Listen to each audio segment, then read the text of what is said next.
চালানো হয়েছে, একাধিক জন আহত হয়েছে, সৃজন বচ্চার ছাত্র নেতা সে গ্রেপ্তার হয়েছে, কি বলবে? দেখুন, এখন যারা সরকারে আছে কর্মসংস্থান বৃদ্ধির কথা বলেছিল, বেকারত্ব দূরীকরণের কথা বলেছিল, শুধু তাই নয়, আজ থেকে 2 বছর আগে কলকাতা কর্পোরেশন বা বিভিন্ন পৌরসভা এলাকায় যে হকার উচ্ছেদ বা বেআইনি নির্মাণের বিরুদ্ধে বুলডোজার চলছিল, তখন এলওপি হিসাবে শুভেন্দু অধিকারী মহাশয় বলেছিলেন এগুলো বন্ধ করতে হবে, নাহলে আমি সামনে গিয়ে দাঁড়াবো। আজকে সেই রাজ্যেই পশ্চিমবাংলায় যেভাবে হকার উচ্ছেদের নামে রাতারাতি মানুষকে বেঘর করা হচ্ছে, এর বিরোধিতা আমি করছি। দেখুন, তাদের পুনর্বাসনের দরকার।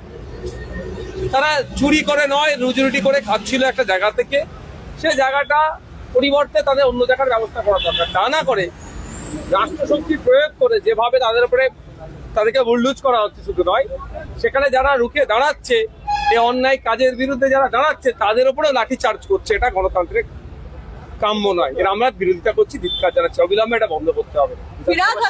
ফিরহাদ হাকিম তিনি মেয়র পদ থেকে ইস্তফা দিয়েছেন এবং আজ কিছুক্ষণ আগে বিধানসভা এসেছেন এবং তাকে ঋতুব্রত বন্দ্যোপাধ্যায়ের দিকে ঘরে থেকে দেখা গেল।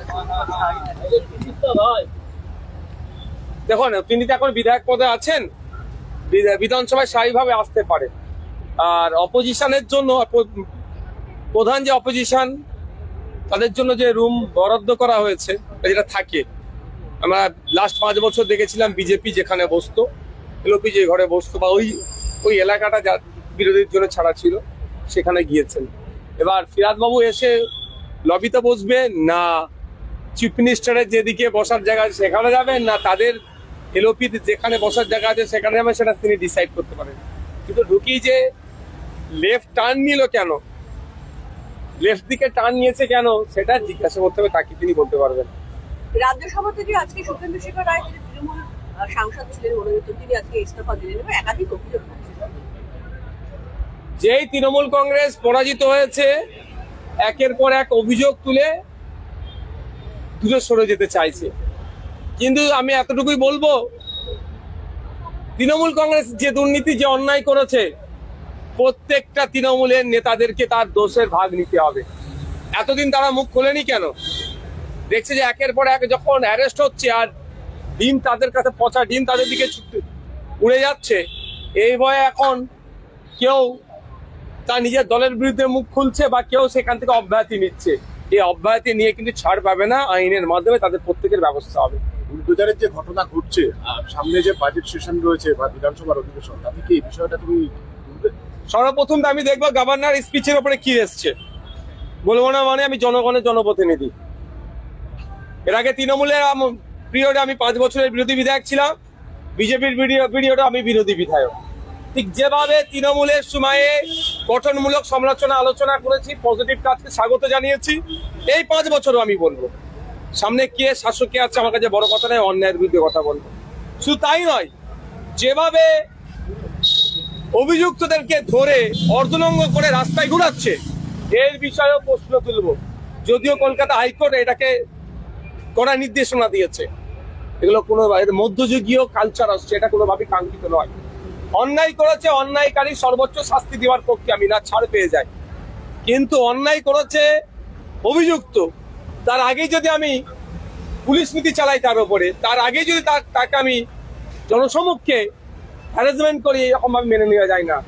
কোমরে দড়ি বাঁধা তো দূরের কথা, হ্যান্ডকাপ লাগাতে গেলেও ম্যাজিস্ট্রেটের পারমিশন নিয়ে লাগাতে হবে। আমার তো মানে সেগুলো কিছুই নেয়নি।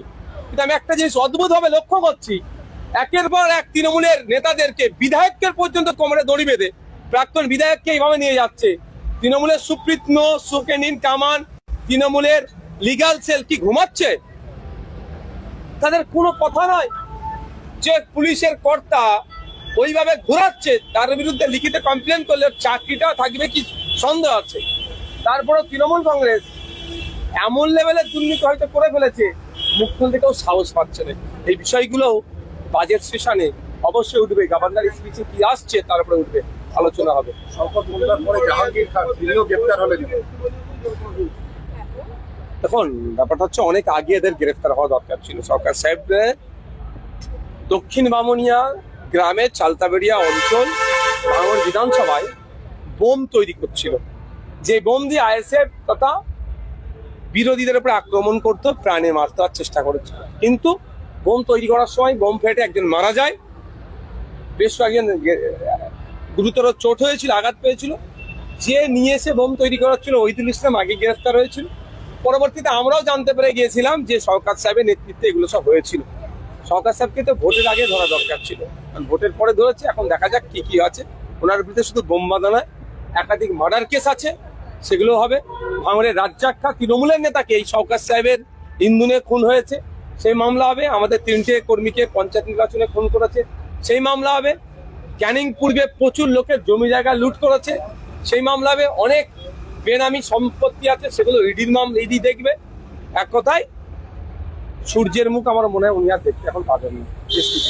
আজকে দিল্লিতে ইন্ডিয়া জোটের বৈঠক, মমতা বন্দ্যোপাধ্যায়ের যোগদান, সোনিয়া গান্ধীর পাশে তাকে দেখা যাচ্ছে, বিরোধীদের ঐক্যবদ্ধ হওয়ার ব্যাপার।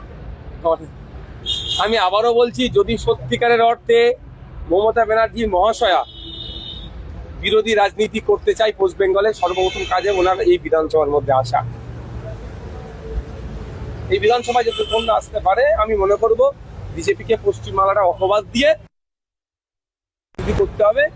এতে 15 বছর ধরে দুধেল গাইগুলোকে বোকা বানিয়েছে, তাদের মাসিয়া সেজেছিল। আগামী দিনে হুমায়ুন কবির বলেছেন যে দাঁড়ান, তাহলে তিনি তার পাশে দাঁড়াবেন, তাকে জেতানোর জন্য সবকিছু চেষ্টা করবেন।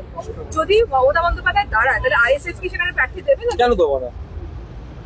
আইএসএফ এর রেজিনগরে প্রার্থী দেওয়ার প্রশ্ন আসছে না, কারণ বামেদের সাথে আমাদের জোট ছিল। আমরা রেজিনগরটা আমাদের ভাগে পড়েনি, সুতরাং আমাদের প্রার্থীদের রাখলে প্রশ্ন আসছে না। যদি সিপিএম জোটে আগিয়ে নিয়ে যেতে চায় তাহলে প্রশ্ন আসছে না। দ্বিতীয় কথা হচ্ছে, সামনে কে থাকলো আমাদের দেখার প্রয়োজন নেই। আমরা আমাদের জোটে লড়াই করব। আমরা চাইবো জোট থেকে এবারে গতবারে 2021 নির্বাচনে একটা ছিল, এবারে 2টো হয়েছে, যাতে 3টে সহ আরো বেশি করা যায়, তার লড়াই চালাবো।